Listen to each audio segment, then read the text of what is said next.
All right, you know what time it is, baby. Today's show is sponsored by SeatGeek. Yeah, the top rated ticketing app. I mean, it has 28 million plus downloads.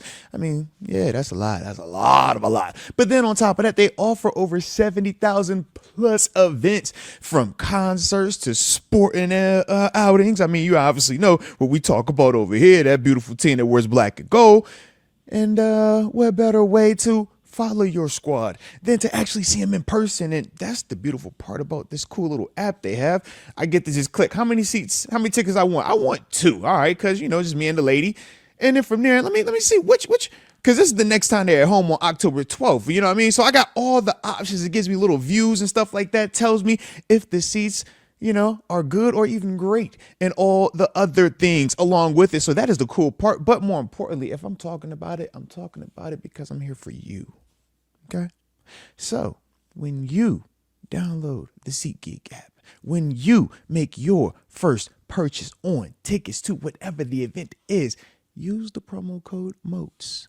And if you do that, you'll receive $20 off, baby. $20 off. It's a beautiful concept right there on your first purchase, okay? So you see what to do. You see the promo code.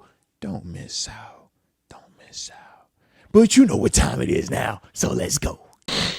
But Mike from Jersey, let's go. He says, Master Moats, what do you think about those who say our defense is too simple and easy for opposing QBs to figure out?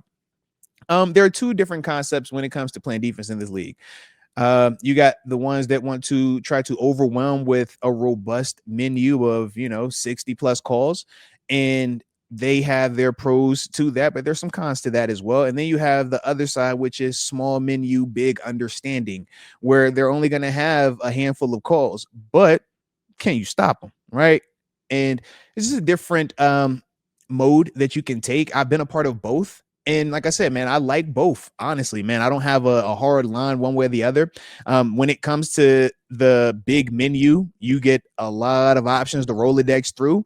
And it gives you the feeling that I always have something I can turn to, right? Hey, man, the first 30 things didn't work. Don't worry. I got another 40 things in the clip, right? So that can work. And like I said, man, there's certain scenarios that does work.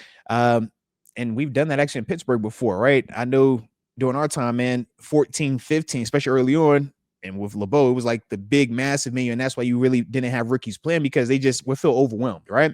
So the pros to that are you always feel like you have something to go to, but there isn't a ton of deep understanding of all of the adjustments and checks. And the more you start to call some of those calls, if I only called, call 60 on the play sheet 3 weeks ago, when I go to call it again in 2 weeks prior to, or in 2 weeks later, does everybody remember it? Are they all on the same page? Or am I going to have a potential blown coverage? That's what you kind of expose yourself to with that method.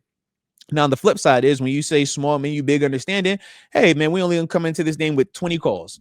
But our level of understanding of those 20 calls, we can tell you all the different checks, all the different alignments, adjustments, the strengths and weaknesses of it. So we know going in, if we're playing cover 4, the weakness is, man, if they go to the flats, all right, cool. We know if we're playing cover 2, what's the weakness? All right, got to keep them out the middle of the field. All right, cool. We playing cover 3, what's the weakness? All right, the perimeters, right? In terms of that curl flat drop area, right? 10 to 12 yards outside the numbers, and 10 to 12 yards deep, along with being outside the numbers, is the weak part of that defense. Cover 1, we know crossing routes, right? Give you some weakness, give you some insecurities. So both elements have pros and cons. I always say, what's your personnel? For the Steelers, they have personnel that is, I don't need to decorate a lot. I got butt kickers. TJ Watt's a butt kicker. Alex Highsman's a butt kicker. Jalen Ramsey, butt kicker. Cam Hayward, butt kicker. When you don't have butt kickers, from my experience, that's when you have to have the Rolodex. Man, I got to confuse these dudes. I got to try to shoot these dudes with different angles, different pieces. Send the nickel, send the safety. Dude, D-line, you come out, send the inside linebacker. Whereas when you have, the guys, you're like, man, I could do a little bit less of that and more of just letting those guys play. So I don't have a dog in the fight in that sense. I know when people bring that up, it's more so to fish out, well, hey, who can we point and say this is the issue? I don't think that's going to solve what we're trying to get solved. We're really trying to get solved is dudes just being more fundamentally sound. Fundamentally sound doesn't matter if you're calling 30 different plays or 6 different plays. If your fundamentals aren't good, your fundamentals aren't good. And that's the thing that I feel like is really our issue right now, more so than it being correlated. But I do like that question though, Mike from Jersey. So shout out to you for that.